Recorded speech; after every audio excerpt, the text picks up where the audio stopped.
మార్గదర్శి వ్యవహారంలో నిజం నిప్పులాంటిది, ధర్మం ఎప్పటికైనా గెలుస్తుందని రామోజీరావు ఆనాడు చెప్పిన మాట సుప్రీంకోర్టు తీర్పుతో నిజమైందని విజయనగరం ఎంపీ కలిశెట్టి అప్పలనాయుడు అన్నారు. ఈ నేపథ్యంలో శ్రీకాకుళం మార్గదర్శి కార్యాలయానికి వెళ్లిన ఆయన కేక్ కట్ చేసి సిబ్బందికి మిఠాయిలు పంచి సంబరాలు చేసుకున్నారు. అనంతరం తన కుమార్తె నిఖిల తొలి జీతంతో 25 లక్షల రూపాయల చిట్లో జాయిన్ చేయించారు. మార్గదర్శి సంస్థపై అప్పటి పాలకులు కేసులు పెట్టి ఇబ్బందులకు గురి చేశారని గుర్తు చేశారు. న్యాయం ఆలస్యం అవ్వచ్చు, కానీ అంతిమంగా గెలుస్తుందన్నారు.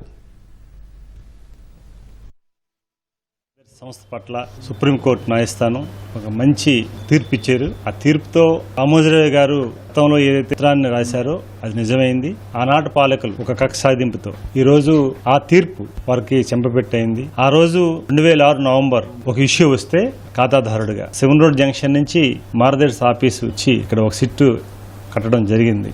మా తొలి ఆదాయాన్ని మేము ఇల్లు కట్టుకున్నాం, పొలాలు కొనుక్కున్నాం, బంగారం కొనుక్కున్నాం.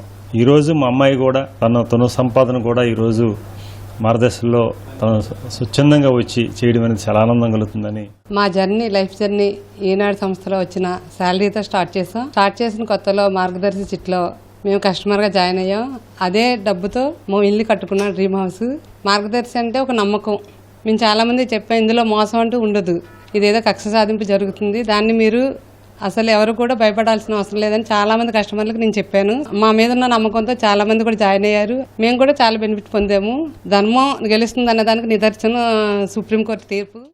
నాకు గుర్తున్నప్పటి నుంచి డాడీ ఎప్పుడు ఈనాడు గురించే చెప్తూ ఉండేవారు.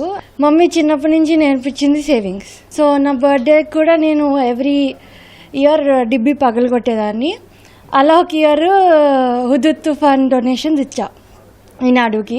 బట్ ఇప్పుడు నా ఓన్ ఎర్నింగ్స్ చిట్ ఫండ్లో వేయడం అనేది I feel like very memorable moment. Hopefully నేను ఇంకొక చిట్ కూడా ఓపెన్ చేస్తా త్వరలో.